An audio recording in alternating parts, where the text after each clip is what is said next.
Kami sudah mendapatkan tim hukum, termasuk tim advokasi, kami sudah mendapatkan, mohon izin, masih di tangan kami, karena atas pesan dari yang bersangkutan, kami memegang amanah betul, jangan ditunjukkan dulu, nanti di pengadilan baru ditunjukkan. Tapi saya tidak mau hanya omong-omong, saya tunjukkan nanti analisisnya. Jadi fakta ini, bukan cuma omong-omong seperti pihak sono. Ya.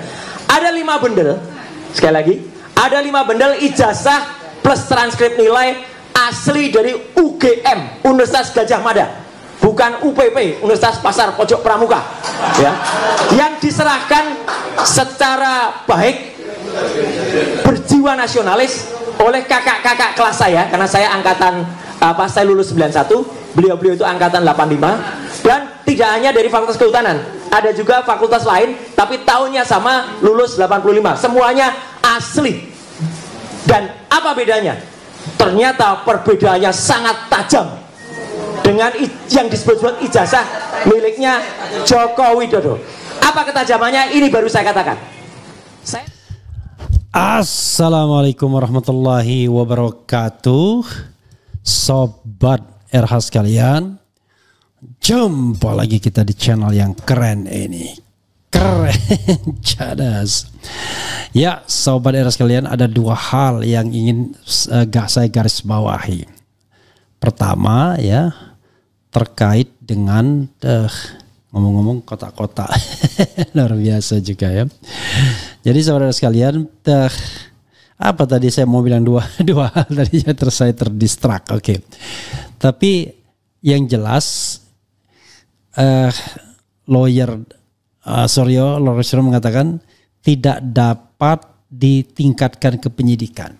Nah, saya setuju sobat era sekalian dengan pernyataan itu dari awal. Karena apa yang dilakukan Polda Metro Jaya melanggar undang-undang kalau dia menaikkan ke tahap penyidikan tanpa kejelasan mengenai dokumen ijazah asli atau palsu. Karena semua muaranya ke sana. Mau digunakan pasal apapun kan intinya adalah ke sana, core bisnisnya. Sebagai penegak hukum yang adil, nggak bisa digeser. Jangan menggeser kasus. Kasusnya itu adalah kasus tentang dugaan ijazah palsu. Kan itu kasus main case-nya, kasus yang utamanya. Jangan digeser ke tempat-tempat lain. Kalau itu maka kita akan berhadapan dengan undang-undang. Dan kalau saya capek ngomong tentang konstitusi yang tidak pernah dipahami juga oleh penegak hukum, ya kita ngomong undang-undang. Lucu. Undang-undang itu jauh lebih dipatuhi dibandingkan konstitusi. Padahal konstitusi di atas undang-undang. Tapi oke lah, kita ngomong undang-undang. Sebelumnya saya mau baca dulu, ya. Nanti tampilkan pasal 10 Undang-Undang Perlindungan Saksi dan Korban. Pasal 10 Undang-Undang Perlindungan Saksi dan Korban, bikin yang bagus, ya. Jadi sobat sekalian, ini tim advokasi mengatakan kasus dugaan ijazah palsu Jokowi tak bisa naik penyidikan tanpa bukti ijazah asli. Oke, coba kita bacakan. Jakarta1.com, tim advokasi anti kriminalisasi akademisi dan aktivis menilai pengumuman Polda Metro Jaya terkait peningkatan status laporan dugaan pencemaran nama baik dan fitnah ijazah palsu mantan Presiden Joko Widodo Jokowi ke tahap penyidikan sebagai langkah prematur dan tidak berdasar hukum. Nah, ini yang dinamakan dengan kriminalisasi, ya, tidak berdasar hukum, bahkan menentang, melanggar hukum. Pernyataan itu disampaikan menyusul konferensi pers Kabid Humas Polda Metro Jaya, Kombes Polisi Ade Arisam Indradi pada Kamis yang mengumumkan bahwa laporan Jokowi atas sejumlah pihak termasuk Roy Suryo, Rismon Sianipar, Rizal Fadila, dan Kurniatri Royani telah dinaikkan dari penyelidikan ke penyidikan. Oke. Koordinator litigasi tim advokasi anti kriminalisasi akademisi dan aktivis Petrus Celestinus menegaskan bahwa peningkatan status perkara tersebut tidak dapat dilakukan tanpa adanya pembuktian terlebih dahulu bahwa ijazah Jokowi adalah benar dan sah secara hukum. Seseorang hanya dapat dinyatakan melakukan pencemaran dan fitnah terkait ijazah palsu setelah terlebih dahulu dibuktikan bahwa ijazah saudara Joko Widodo adalah asli, ujar Petrus dalam keterangannya. Ia menekankan bahwa pembuktian keaslian ijazah hanya bisa ditetapkan melalui putusan pengadilan yang berkekuatan hukum tetap. Tanpa itu, tidak ada landasan hukum yang sah untuk menyatakan bahwa tuduhan terhadap Jokowi adalah fitnah atau pencemaran nama baik. Menurut Petrus, dalam laporan yang diajukan ke Polda Metro Jaya, Jokowi hanya menyertakan salinan fotokopi ijazah, bukan dokumen asli. Hal ini pun dibenarkan oleh pihak kepolisian. Bukti ijazah yang dimiliki penyidik Polda Metro Jaya hanya berupa fotokopi, ungkap Kombes Ade Ari dalam konferensi pers. Bayangkan. digital, analogik ya. Ternyata hanya fotokopi saja. Padahal lanjut Petrus, berdasarkan pasal 184 KUHP, dokumen fotokopi tidak termasuk alat bukti yang sah dalam hukum acara pidana. Karena itu, dasar hukum untuk menaikkan status perkara ke penyidikan menjadi lemah. Dalam hukum pembuktian, dokumen fotokopi tidak memiliki kekuatan hukum dan bukan termasuk alat bukti yang sah, tegas Petrus Celestinus. Tim advokasi mendesak aparat penegak hukum agar tidak gegabah dalam menangani kasus yang sangat sensitif dan menyangkut hak asasi warga negara dalam menyuarakan pendapat serta mempertanyakan keabsahan dokumen publik. Ya. Jadi saya ini orang yang paling tidak suka ini lapor ya kan. Oke, pertanyaannya kenapa tidak sah? Banyak hal, banyak pasal yang bisa kita kutip. Nah, salah satunya adalah yang sering disampaikan oleh Al-Katiri adalah pasal 10 Undang-Undang Perlindungan Saksi dan Korban. Jadi perlindungan saksi dan korban itu adalah Undang-Undang nomor 31 tahun 2014 tentang perlindungan saksi dan korban. Bunyi pasalnya begini ya, bunyi pasalnya. Pasal 10, saksi, korban dan pelapor tidak dapat dituntut secara hukum baik pidana maupun perdata atas laporan kesaksian yang akan sedang atau telah diberikannya. 2. Seorang saksi yang juga tersangka dalam kasus yang sama tidak dapat dibebaskan dari tuntutan pidana apabila ia ternyata terbukti secara sah dan meyakinkan bersalah, tetapi kesaksiannya dapat dijadikan pertimbangan hakim dalam meringankan pidana yang akan dijatuhkan. Ya.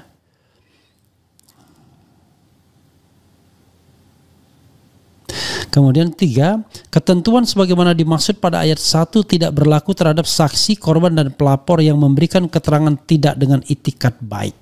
Oke, ya. Jadi saudara sekalian, jelas Roy Suryo adalah saksi. Dr. Tifa adalah saksi. Kemudian siapa lagi? Rizal Fadila adalah pelapor. Kurnia Triroyani bahkan advokat, dilindungi oleh undang-undang advokat. Egy Sujana advokat, dilindungi oleh undang-undang advokat dan juga pelapor. Dr. Tifa juga saksi. Jadi di sini dikatakan baik saksi, korban maupun pelapor. Jangankan laporan yang sudah, yang akan saja itu tidak bisa dikenakan. Karena Dr. Tifa jelas akan menjadi saksi, akan menjadi ahli. Demikian juga Roy Suryo dan lain sebagainya, ya. Jadi kalau kita lihat ya, saksi, korban dan pelapor tidak dapat dituntut secara hukum baik pidana maupun perdata atas laporan kesaksian yang akan, sedang atau telah diberikannya. Baik kan? Yang akan, sedang atau telah diberikannya. Gak bisa. Jadi masalahnya adalah sekarang adalah era digital. Orang memang mereka menyampaikan tidak hanya kepada pihak kepolisian, tetapi menyampaikannya di ruang publik berdasarkan hal-hal lain, soal transparansi, hak pasal 28F. Jadi pasal 28F itu jauh lebih tinggi lagi kedudukannya mengenai bahwa yang namanya hak untuk mendapatkan informasi adalah hak asasi manusia. Ya, jadi itu adalah, jadi pasal 28F UUD 45 adalah setiap orang berhak untuk berkomunikasi dan memperoleh informasi untuk mengembangkan pribadi dan lingkungan sosialnya, serta berhak untuk mencari, memperoleh, memiliki, menyimpan, mengolah dan menyampaikan informasi. Mencari, memperoleh, memiliki, menyimpan, mengolah dan menyampaikan informasi dengan menggunakan segala jenis saluran tersedia. Jadi tidak hanya ke pihak penegak hukum, tapi dengan segala saluran yang tersedia, termasuk media-media sosial. Ini lalu undang-undang tentang keterbukaan informasi publik itu mengatakan bahwa yang namanya dokumen yang digunakan untuk jabatan publik itu bukan lagi pengecualian, bukan lagi dokumen yang sifatnya private atau pribadi. Jadi sobat era sekalian, dari sini maka sesungguhnya apa yang dilakukan oleh Polda Metro Jaya itu bisa dikatakan melanggar undang-undang. Termasuk pasal-pasal titipan yang sesungguhnya masih terkait dengan ijazah. Yaitu pasal berapa? Pasal 32 Undang-Undang ITE. Pasal 35 Undang-Undang ITE. Pasal 27A Undang-Undang ITE. Pasal 160 KUHP. Pasal 28 ayat 2 Undang-Undang ITE. Pasal 28 ayat 3 Undang-Undang ITE. Dan keberadaan Undang-Undang ITE itu sendiri itu untuk melindungi yang namanya transaksi elektronik. Melindungi konsumen dari kemungkinan penipuan dengan menggunakan transaksi elektronik. Tapi kemudian dijadikan alat untuk membungkam kritisisme dari masyarakat. Ini saja sudah tidak kompatibel. Jadi saudara sekalian, terlalu gegabah menurut saya Polda Metro Jaya meningkatkan status ini. Karena kalau status ditingkatkan, ya kan? Kalau status ditingkatkan, maka sudah akan ada tersangkanya. Bagaimana mungkin? Penersangkaan itu akan melanggar undang-undang. Memang kalau yang melanggar undang-undang itu Erick Thohir, karena dia dianggap tidak paham undang-undang, maka dia kemudian dengan santainya memberikan jabatan rangkap kepada orang-orang yang sudah menduduki jabatan-jabatan tertentu di pemerintahan, termasuk wakil menteri. Anggap saja tidak paham undang-undang, walaupun berkali-kali dikatakan tak bisa rangkap jabatan berdasarkan undang-undang yang namanya pelayanan publik, pasal 17. Tapi tetap saja mengatakan tidak bertentangan. Kan dia bilang begitu, itu satu. Yang kedua, sekali lagi, kalau polisi dikatakan bahwa tidak mengerti undang-undang, ya aneh sekali. Sudah berkali-kali kan disampaikan mengenai eksistensi dari pasal 10 ini. Yaitu tidak bisa, harus dilindungi. Ya bahkan dikatakan ya harus diselesaikan dulu, ya kan? Jadi tidak bisa kemudian dimainkan begitu saja. Kasus yang terkait dengan pidana pokoknya ini harus diselesaikan dulu. Baru kemudian pidana-pidana yang terkait dengan pidana pokoknya ini, yaitu asli atau tidaknya dokumen. Jadi sobat era sekalian, sekali lagi saya setuju dengan apa yang disampaikan oleh pengacara dari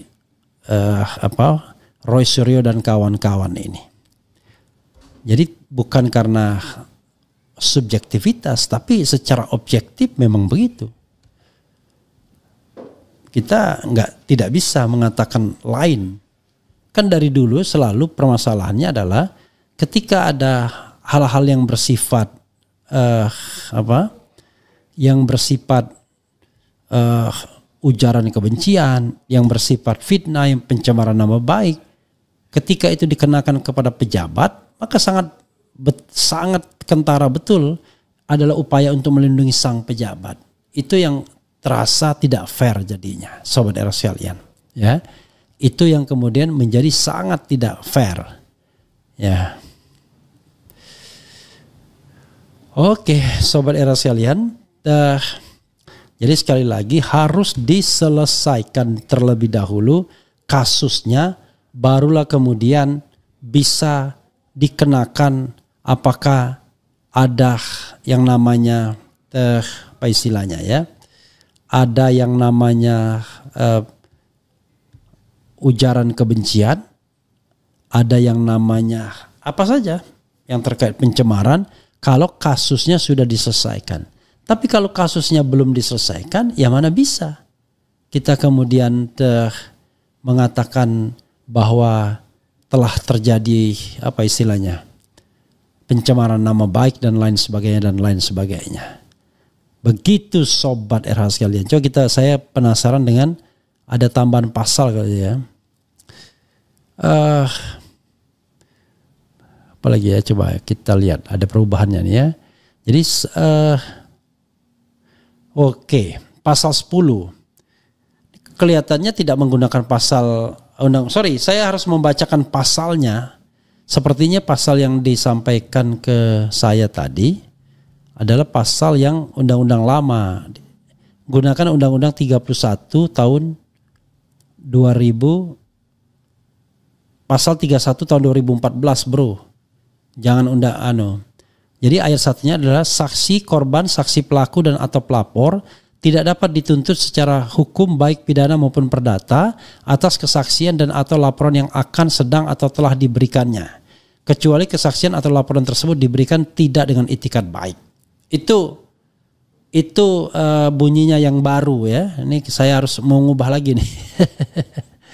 Jadi undang-undangnya berbeda. Jadi ketentuan pasal 10 diubah sehingga berbunyi sebagai berikut. Jadi ada perubahan dengan undang-undang baru yang mengubah bunyi pasalnya ya.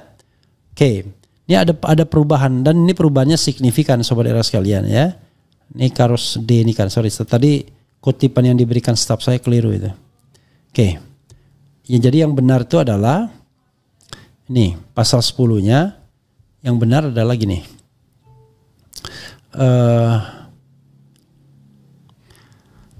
Jadi undang-undang nomor 31 tahun 2014 ya, sekali lagi ya. Itu perubahan undang-undang sebelumnya.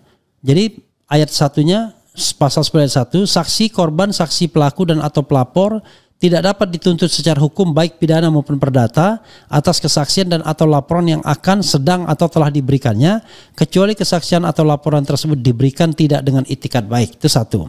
Ayat 2-nya, dalam hal terdapat tuntutan hukum terhadap saksi, korban, saksi pelaku dan atau pelapor atas kesaksian dan atau laporan yang akan, sedang atau telah diberikan tuntutan hukum tersebut yang telah diberikan, tuntutan hukum tersebut wajib ditunda hingga kasus dia laporkan atau dia berikan kesaksiannya telah diputus oleh pengadilan dan memperoleh kekuatan hukum tetap.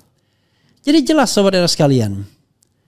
Ya, sangat jelas berdasarkan Undang-Undang Nomor 31 tahun 2014 ya. Tadi tolong diperbaiki. Jadi pasal 10 Undang-Undang ini ya, yang benar ini.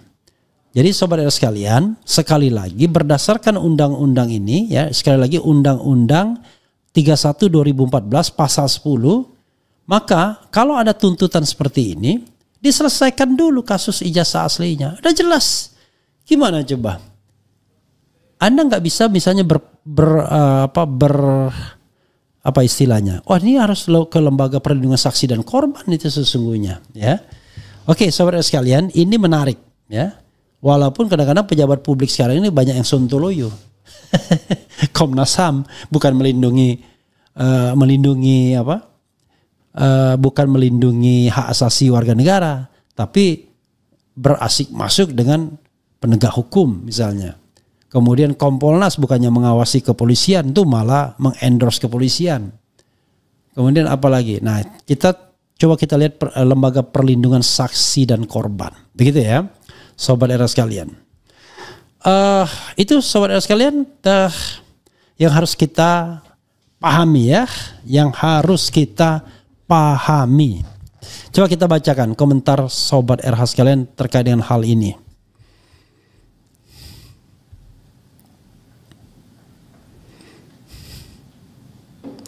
Waalaikumsalam, keren, cadas ya.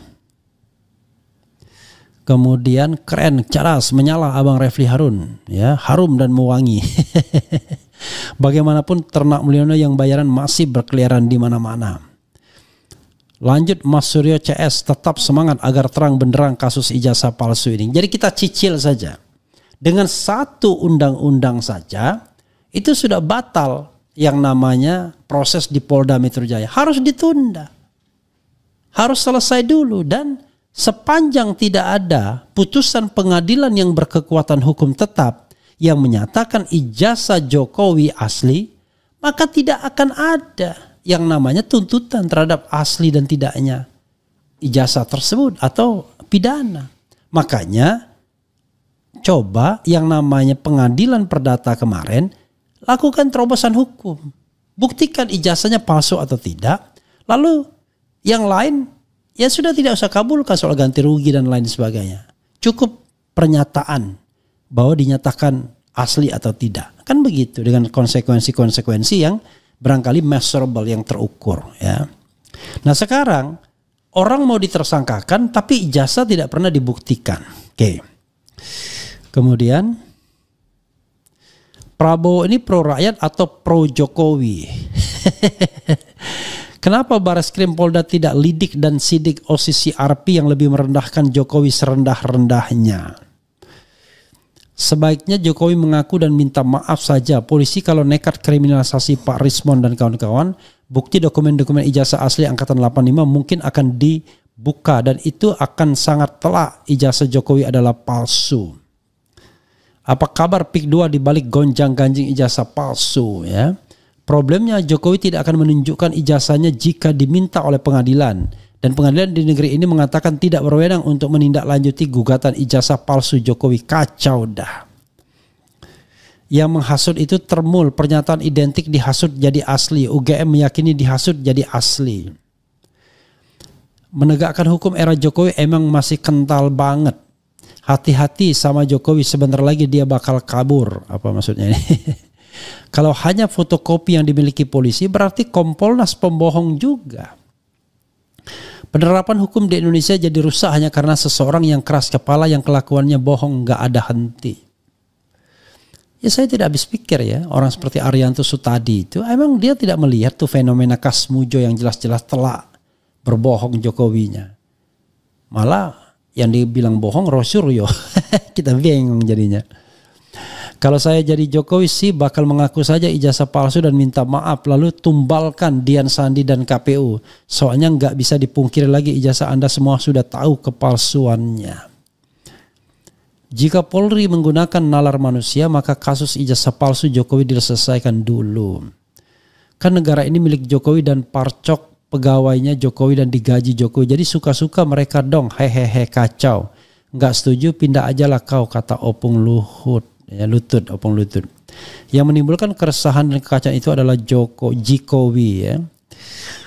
Tempat kumpulnya barisan sakit, ada yang sakit hati karena jagoannya kalah pilpres, sakit hati karena ormasnya dibubarin, sakit hati karena dipecat.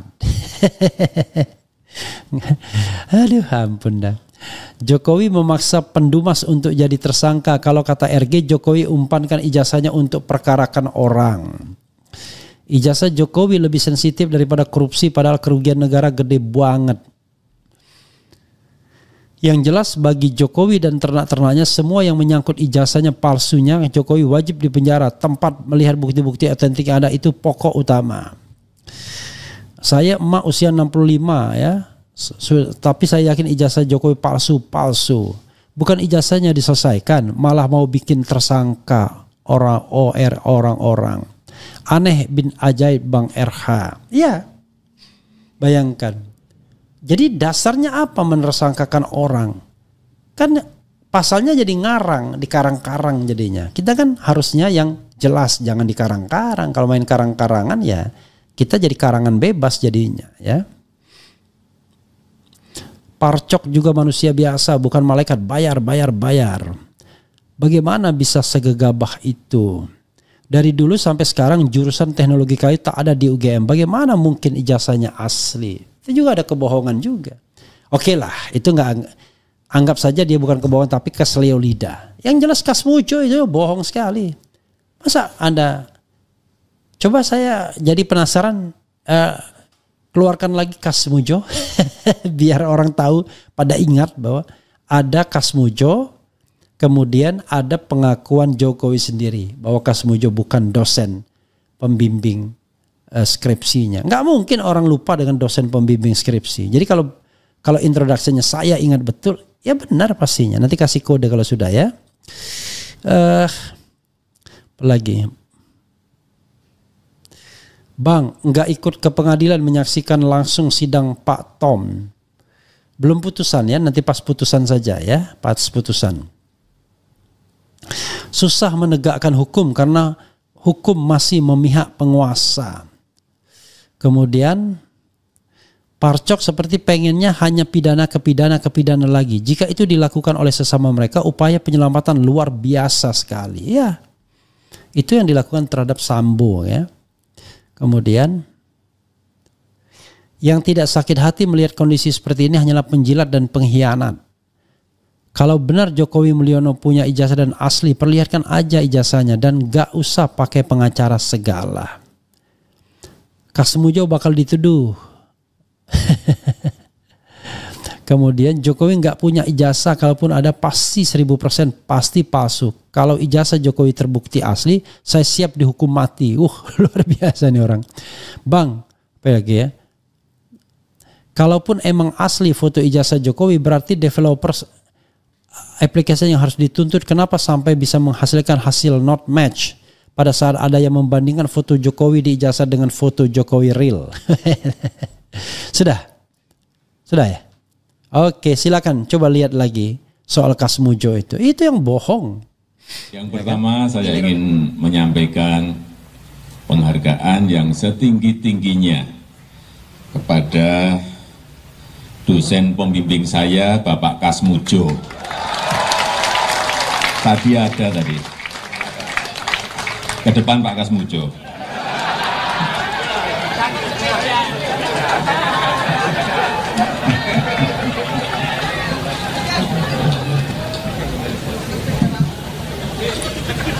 Beliau itu dulu waktu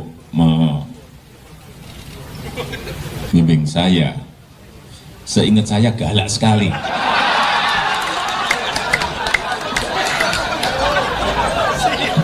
Galak sekali, saya masih ingat galak sekali. Tapi sekarang saya melihat beliau sangat bijak sekali. Sudah berubah. Ya saya nggak tahu yang berubah saya atau yang berubah Pak Kasmujo. Tapi sekali lagi Pak Kasmujo, saya mengaturkan banyak terima kasih karena bimbingan Bapak di jurusan teknologi kayu, saya bisa menyelesaikan skripsi saya, meskipun saya lupa juga bolak-baliknya berapa kali. Karena begitu maju dibentak balik, begitu maju dibentak kok galak sekali. Tapi sekarang alhamdulillah saya kira atas bimbingan Pak Kasmujo, ya dulu cita-cita saya kira sama banyak rekan-rekan saya, pengennya jadi pegawai perhutani. Tapi saya juga daftar saat itu, saya daftar. Ya memang bukan pembimbing skripsi, Pak Kasmujo memang bukan pembimbing skripsi. Pembimbing skripsi saya itu adalah Profesor Dr. Insinyur Ahmad Sumitro. Nah, kalau Pak Kasmujo sendiri sebagai apa? Ya pembimbing akademis. Tapi sekali lagi. Oh Pak Kasmujo Pak, permisi Pak. Iya Pak, ntar Pak ya. Kenalkan Pak, saya Rismon Zianipar Pak. Rismon Zianipar Pak. Oh iya Pak, sehat-sehat Pak ya. Bapak bisa kami bertamu sebentar Pak? Tidak bisa. Oh, karena tidak nanti semua urusan tidak boleh di rumah, tidak harus di fakultas atau di ya. Oh, jadi enggak bertanya-tanya biasa-biasa saja Pak? Nggak bisa. Tidak Oh. Oh, Maaf ya. sebentar aja Pak. Anda bisa karena sudah diatur ya. Oh, harus ke fakultas Pak ya? Iya. Tentang ini loh Pak, pembimbing skripsi itu Pak, yang Bapak yang pembimbing skripsi umurnya harus di atas 50. harus di atas 50. Bukan Pak, yang tahun 2017 kan Bapak tampil di TV bersama Pak Jokowi. Bapak kan di situ Pak Jokowi mengatakan Pak Jokowi bolak-balik bimbingan skripsi. Bapak itu kan yang salah. Iya Pak. Salah itu. Iya Pak, bentar lah Pak. Biar ini untuk negara Pak. Saya baru 3B sudah bisa bimbing. Bapak saat itu berarti bukan pembimbing skripsi? Jelas, bukan. Bukan pembimbing akademik? Bukan. Pembimbing akademik pun bukan, Pak? Oh, bentar, Pak. Maaf, Pak. Maaf. Nggak bisa ya.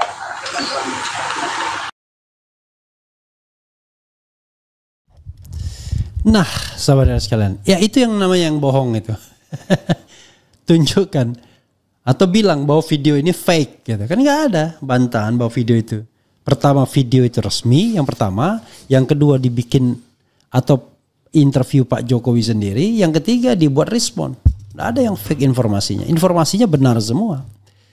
Tetapi berbeda-beda. Satu mengatakan Pak Kasmujo pembimbing skripsi, kemudian dibantah 2025 mengatakan pembimbing akademik. Tetapi pada 2025 oleh respon dibantah dua-duanya, akademik tidak, skripsi sebelumnya juga tidak. Jadi kalau mau dilakukan investigasi berita bohong ya yang ini. Kalau saya ya namanya mikirnya lurus-lurus. Ini kan jadi petunjuk bahwa there must be something with ijazah Pak Jokowi, kan begitu. Jadi jangan kemudian mensasar orang untuk mengkriminalkan. Jadi kalau dibilang kriminalisasi, iya. Jadi pengertian kriminalisasi itu bukan kata-kata cengeng. Kriminalisasi itu adalah sebuah perbuatan yang tidak ada dasar hukumnya untuk dikatakan kriminal.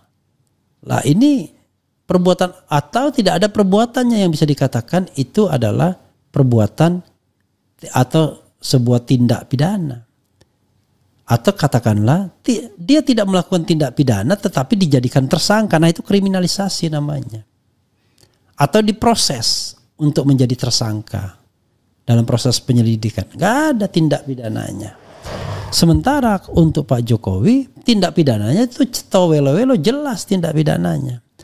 Ada bukti, dokumennya itu sendiri, ada keterangan ahli, kemudian ada petunjuk. Nanti keterangan saksi bisa dicari, banyak keterangan saksi. Saksi-saksi yang bisa diajukan tuh banyak sekali. Jadi ada semua, keterangan saksi ada, keterangan ahli ada, kemudian dokumen atau suratnya ada, petunjuknya juga ada. Minimal 4 jenis itu terpenuhi. Begitu sobat era sekalian. Dokumen elektroniknya ada juga, 5 jenis terpenuhi. Jadi saudara sekalian, kita hanya ingin meluruskan saja. Hidup ini memang begitulah. Sering sekali ada hal-hal yang kadang-kadang ya, yang kadang-kadang membuat kita prihatin. Tetapi ya tetap kita harus sampaikan. Kemudian dilihat dari atas Monas aja itu bukan foto Jokowi yang diijazah. Lucu bangsaku. Sama Bareskrim juga memberitakan berita bohong yang bilang Jokowi KKN tahun 83 tapi dibantah Jokowi awal tahun 85. Ya katakanlah dia salah itu, kalau itu kan barangkali not with intention. Tapi secara keseluruhan kita harus lihat apakah ada intention untuk menutup atau mengaburkan persoalan atau obstruction of justice kan gitu. Bang, apakah sikap Polri yang membuat kacau yang tidak netral sebagai pengayom masyarakat bisa diinvestigasi oleh lembaga internasional? Ya tidak perlulah, cukup presiden turun tangan, perintahkan polisi untuk bertindak netral dan profesional. Kalau enggak ya berhentikan Kapolrinya, kan begitu caranya. Berdasarkan pengaduan masyarakat atau monitoring saja. Kan bisa dimonitor yang terjadi di society. Masa masyarakat harus ke tangga istana dulu mohon-mohon baru kemudian istana turun tangan. Kan tidak begitu istana. Istana itu harus betul-betul mengikuti denyut nadi keadilan di masyarakat. Kalau ada yang namanya abuse of power, ya lindungi. Apalagi kalau abuse of powernya dilakukan oleh aparat penegak hukum yang notabene di bawah presiden. Jadi presiden bisa turun tangan. Oh, presiden tidak boleh intervensi dalam kasus pidana. Ya itu kalau penegakan hukumnya benar. Kalau penegakan hukumnya nggak benar ya wajib intervensi dia. Sebagai pemegang mandat rakyat untuk melindungi segenap bangsa dan seluruh tumpah darah. Begitu sobat era sekalian. Dah kita nyanyikan dulu ya. Berita bohong. Wassalamualaikum warahmatullahi wabarakatuh.